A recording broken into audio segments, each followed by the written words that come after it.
Voilà, comme je vous l'ai dit, hier c'était la fin du dépôt officiel des candidatures à la présidentielle. Je pense que vous êtes au total 12 candidats pour un siège. Est-ce que ce n'est pas un peu beaucoup, 12 candidats? Non, c'est pas beaucoup. Pour moi, ce n'est pas beaucoup. Peut-être j'aurais voulu qu'il y en ait plus. Je pense bien sûr à l'opposition qui présente des candidats en ordre dispersé. Est-ce que vous n'avez pas peur que les votes s'éparpillent au profit de M. Kabila? Non, pas du tout. Pas du tout. Ça n'a rien à faire. Moi, je crois qu'il faut qu'il y ait suffisamment de candidatures. Vous savez, la majorité de ceux qui sont dans l'opposition se sont librement prononcés pour appuyer nos candidatures. Mais ceux qui n'ont pas été d'accord avec ça, ils restent tout à fait libres. Je respecte leur opinion. Ils sont libres de présenter quand ils veulent, comme ils veulent, il n'y a pas de problème. Une élection à un tour, vous n'avez pas peur que Kabila ait plus de chance s'il a en face de lui plusieurs candidats d'opposition, les voix vont s'éparpiller? Non, nous sommes sûrs que ça le nombre de candidats ne fera rien du tout. L'opposition est sûre de rien ces élections, c'est une certitude pour nous. Mais qui de l'opposition? Ah ben moi-même, si vous voulez. Vous êtes sûr de vous? Ah non, c'est sûr, c'est une certitude. C'est sûr que je vais gagner les élections. Avec un écart d'ailleurs très grand entre moi et M. Kabila. Qu'est-ce qui vous rend si sûr de vous? Non, parce que je connais bien la situation de mon pays, je connais bien l'opinion du peuple congolais, et toutes les difficultés. Donc, j'ai fait finalement une analyse de ce qui va se passer. Vous savez, je suis certain qu'il lancera ici. Vous avez rencontré beaucoup de Congolais, vous avez quand même tourné pas mal dans le pays ces derniers temps. Qu'est-ce qu'ils vous disent, les gens? De quoi, qu'est-ce qu'ils veulent comme changement? De toute façon, ils veulent d'abord les changements, c'est-à-dire le départ de Kabila. Ça, c'est presque l'unanimité des Congolais. Des vrais Congolais. Il y a des Congolais qui profitent du régime, bien sûr, hypocritement, qu'ils appuient Kabila, mais sincèrement, tous les Congolais sont pour le départ de Kabila. Il a commis trop de gaffes à la tête du pays, trop de bêtises, trop de crimes même à la tête du pays. Il faut seulement qu'il s'écarte. Qu'est-ce qui les déçoit le plus dans la politique de Kabila? C'est que... Qu'est-ce qui a le plus déçu la population? Moi, je dirais tout. Vous connaissez d'abord la violence qui est dans le pays, l'insécurité. Vous connaissez l'affaire des femmes qu'on viole tout le temps à l'est du pays. Tout ça, c'est son incapacité de maîtriser la situation du pays, indépendamment de la gestion même du pays. Il est là depuis 10 ans et allez voir ce qu'il a fait, c'est presque rien du tout. Quelques kilomètres de chemin, de route asphaltée, il fait tout le boulot, tout ça, c'est tout. Et il s'est surtout spécialisé dans le vol des deniers publics, lui et ses collaborateurs. Donc l'incapacité n'a rien fait, quoi. Le peuple attendait beaucoup, parce qu'il avait promis beaucoup. Au contraire, c'est la misère maintenant qui règne partout au Congo et il n'y a rien qui va. La corruption aussi, c'est un mal qui ronge le pays, ça? Okay. La corruption.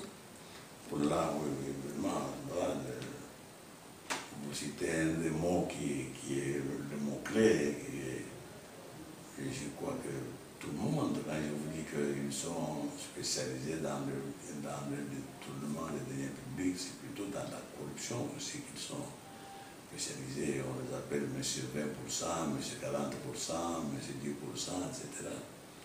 Ça, c'est connu. Sinon, il n'y a plus personne qui en parle, tellement que c'est horrible de tout le monde. Je reprends ma première question. Il y a deux noms qui émergent dans l'opposition dont on parle souvent, c'est vous, évidemment, comme opposant historique à Mobutu, et M. Kamere. Pourquoi ne pas avoir fait une alliance commune? Pourquoi n'avoir pas décidé entre vous deux de, voilà, je te pousse comme candidat? C'est une question d'ego, vous pensez? Mais non, moi je vous ai dit que ceux qui étaient pour défendre ma candidature se sont prononcés librement derrière ma candidature. ceux qui n'ont pas été, y compris M. Kamere, je dis bien que je respecte leur opinion et ils sont libres de déposer leur candidature. C'est ça la démocratie d'ailleurs, c'est ça, c'est le peuple congolais qui va décider. Et enfin, il y a une sorte de légende qui dit que l'opposition est obligée, pour pouvoir gagner les élections, d'avoir qu'un candidat. Moi, je ne crois pas à cela. Non, pas du tout. Nous allons démontrer d'ailleurs le contraire de ça. Donc, M. Kamere est tout à fait libre de poser sa candidature comme il n'a pas été parmi ceux qui sont derrière ma candidature. Donc, c'est son droit le plus pur et je me souhaite bonne chance. Parce qu'on pense évidemment à la situation en France, hein, où l'opposition va faire des primaires finalement, se choisir un candidat pour être plus fort face au président Sarkozy. Il ne fallait pas faire des primaires chez vous? Non, mais malheureusement, vous savez que peut-être intentionnellement, le gouvernement a tout fait que nous n'ayons pas le temps de nous préparer aux prochaines élections. Toute la commission électorale indépendante a été installée avec un retard de 2 ans. Donc tout ça fait que moi, dans mon parti particulièrement, j'aurais voulu organiser des primaires parce que je crois que c'est la manière la plus juste d'éliminer des candidatures là où il y en a plus que le siège, que ce soit le directeur lui-même qui fasse ça. Mais on n'a pas pu le faire parce que justement on n'a pas eu le temps de le faire. C'est comme ça qu'on a presque arbitrairement retenu des candidatures sans exactement donner des raisons tout à fait justes. Donc ça, c'est ça une des choses qui nous font dire que en dessous de cette organisation, de ce processus électoral, il y a énormément d'embûches, énormément de tentatives de tricherie comme on a fait en 2006. Mais nous sommes en train de faire des pressions pour les réduire au minimum. Et de toute façon, nous savons que quelles que soient les tricheries de la part de M. Kabila, son départ est certain. Le fait d'organiser une élection à un tour, vous pensez aussi que c'est une machinerie du gouvernement en place? Justement, c'est une des raisons qui font voir à tout le monde dans tout ce que c'est depuis que qu'il a fait ça que ça a commencé. Et ils ont été en train d'imaginer toutes sortes de stratégies pour tricher aux élections, y compris justement cette histoire de réduire les scrutins de 2 tours à 1 tour, etc. Mais je crois que c'est une certitude que ça va se retourner contre le pays. Il n'y a rien à gagner avec ça. Sur le plan du calendrier, vous parlez du calendrier, est-ce que matériellement, vous pensez qu'on aura le temps d'organiser ces élections partout à travers le pays avant les 28 novembre? On doit organiser les élections de toutes les manières, en supposant que pour des raisons techniques quelconques, on soit dans l'impossibilité.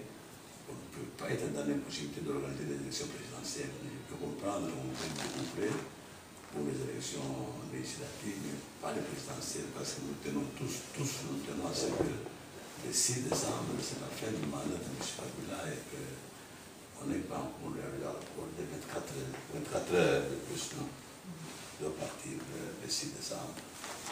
Donc, c'est pour ça que nous insistons plus sur les élections présidentielles.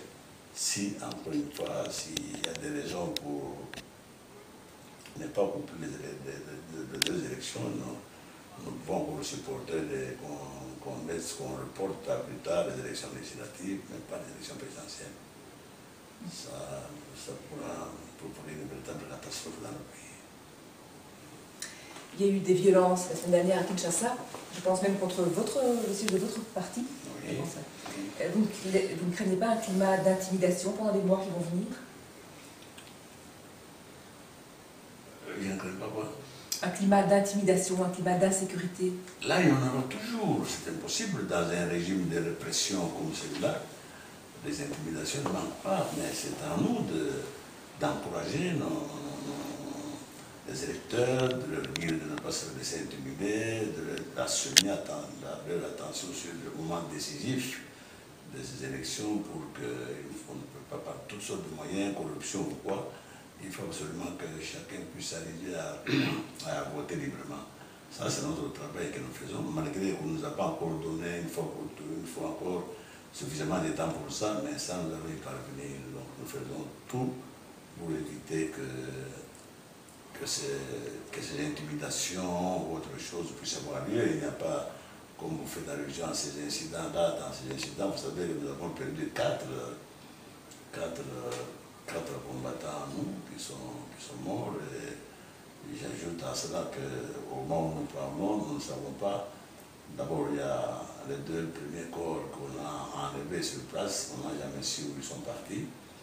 Le dernier corps qui est à la morgue, on vient encore de me dire, maintenant là, on me téléphone pour dire que la nuit de samedi à dimanche, on est allé enlever les corps qui restaient là-bas.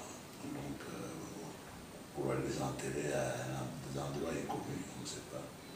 Donc, nous avons perdu 4 corps, mais nous n'avons pas la possibilité de trouver les corps pour les enterrer. Donc, voilà la nature du régime de M. Kabila. Ici en Belgique, vous êtes protégé par la sûreté de l'État. Là-bas, au Congo, est-ce que vous ne risquez pas pour votre vie? Non, ça, je ne me suis jamais posé la question. Vous savez, je me suis battu 30 ans contre depuis Mobutu et Kabila père et fils. Donc, je ne me pose jamais la question sur ma sécurité, jamais. C'est quoi votre moteur? Ce qui vous fait... Moi, je crois que c'est l'amour de mon pays. L'amour de mon pays et la durée de la misère de ce peuple qui était très content d'avoir eu son indépendance, mais depuis l'indépendance, il ne connaît que la misère, les cauchemars. Donc tout ça fait que ça me motive absolument à sortir le peuple congolais de ça avant que je puisse quitter cette terre, que je laisse même à mes enfants et à nos enfants, petits-enfants, un pays vivable, un pays gouvernable, un pays d'hommes qui montrent quand même qu'ils ont appris quelques valeurs pendant leur vie. Donc c'est pour ça que je ne peux pas... J'ai fait tous ces efforts-là pour ça, pour que je sorte le Congo de cette misère-là. Vous avez 79 ans, c'est pas un secret. Est-ce que c'est pas trop âgé pour s'atteler à cette tâche tellement lourde? Non, parce que je suis en train de vous parler, comme je vous parle là, je ne crois pas que ma force ait perdu la moindre de sa vigueur, je suis encore fort. Et j'espère, comme je suis croyant, je crois que c'est tellement Dieu qui a fait que je sois ce que je suis. Donc j'espère qu'il va me laisser, je suis presque certain qu'il va encore me laisser le temps de mettre de l'ordre dans ce pays avant que je puisse quitter le monde. Il vous faut combien de temps pour mettre de l'ordre dans ce pays? Je prends la question. Il vous faut combien de temps, à votre avis, pour mettre de l'ordre dans ce pays? Oui, ça c'est difficile à dire. L'ordre tel que tout le monde le souhaite, peut-être je ne saurais pas dire combien de temps, mais l'ordre tel que tout le monde ait l'espoir que l'avenir est prometteur, ça je crois que dans 5 ans, ça sera fait. Est-ce que vous vous engageriez à publier un bilan de santé régulièrement en tant que chef d'État, comme ça se fait en France, je pense? Ah bon, si c'est une obligation légale, hein? Oui, c'est une obligation légale. D'ailleurs, je crois que vous faites bien de m'en parler. Moi, je crois que ce soit une obligation ou pas, il me fait le devoir de le faire, disons, presque chaque année. Absolument, c'est quand même la rentrée de tous pour que le peuple congolais puisse s'assurer encore qu'il a encore autant à vivre, à me voir vivre que me voir partir. Donc j'ai fait le tout pour le faire rapidement, me faire examiner, me faire publier l'état de santé, l'état de ma santé, disons annuellement. C'est un rêve d'enfant pour vous d'être un jour le président de votre pays? Non, d'enfant, non. Enfant, depuis que je connais la mauvaise direction de mon pays, c'est un rêve que je dois absolument être parmi ceux qui feront tout pour laisser ce pays-là. Ça, il y a longtemps, j'ai commencé à peine ma vie politique, que j'ai décidé de m'employer à cela. Et je suis heureux de voir que je suis en train de m'acheminer derrière. Ce serait quoi vos atouts en tant que président? C'est quoi vos qualités de président? Je suis. Vos qualités de président, vos atouts, vos qualités pour être un président? D'abord, il faut commencer d'abord par aimer son pays. Et bien sûr, le peuple de ce pays-là. Commencer par là. C'est la chose la plus importante. Et réunir toutes les valeurs, les qualités morales qu'il faut pour d'abord rassurer tout le monde et surtout avoir la confiance du peuple, parce que cela joue un grand rôle dans on dit qu'il y a un manque de leadership, c'est ça. Quand le peuple n'a pas confiance dans ses dirigeants, ça ne sert à rien, quelle que soit votre intelligence, votre manière de gouverner. Le peuple n'a pas confiance en vous, vous perdez votre temps. Donc il faut absolument avoir suffisamment de qualité morale pour que le peuple ait confiance en vous. Moi je vois que ces choses-là peuvent suffire pour bien faire, bien diriger un pays. Et si vous deviez dire vos faiblesses en tant que futur président, ce serait quoi? Ah, peut-être la faiblesse humaine, une faiblesse liée à justement, comme vous dites, à l'âge ou à la maladie, peut-être ça. Quelque part, le fait d'être âgé, c'est un atout dans le sens où vous n'allez pas vous enrichir le temps qu'il vous reste. Oui, même ça, pas ça, parce que quand j'ai commencé à vivre d'une manière austère, je disais que je commençais à peine ma vie politique, quand j'ai senti qu'il fallait absolument être honnête, ne pas s'enrichir surtout. Pour les plans de l'État, on est payé, on doit se contenter de ça, c'est depuis longtemps. Je vous donne l'exemple, par exemple, lors de la conférence nationale souveraine en 90, donc on a examiné presque la vie de tous les hommes politiques congolais. Chez moi, quand on a terminé, on m'a appelé un homme sans faute. Donc c'est pour dire que je suis resté comme ça, sans l'attrait de l'argent. L'argent, dès que les gens gagnent suffisamment pour vivre, ça me semble suffisant. À votre avis, que deviendra Joseph Kabila s'il n'est pas réélu? Ah, moi, il faut lui demander. Moi, je ne sais pas ce qu'il va venir. Je compte faire comme tout le monde. Je dois avoir des projets d'avenir. Mais ça, je n'en sais rien. La candidature de Kengo Wadondo ne vous inquiète pas non plus? Il ne risque pas de vous faire de l'ombre? Je ne sais pas. Au moment où j'ai quitté le Congo, il y a 3 jours, il n'a pas pour poser de candidature. Je ne sais pas s'il a posé après. Si, hier. Ah oui, pas du tout. Pas du tout. Comme je vous ai dit que autant de candidatures que ceux qui veulent le déposer, ça ne m'inquiète pas du tout. Vous êtes en Europe pour le moment, vous êtes à Paris, à Washington, vous allez chercher les soutiens des pays occidentaux, étrangers, les Américains surtout? Oui, soutien, entendons-nous bien, parce que je ne sais pas si vous avez suivi l'histoire de notre pays en 2006.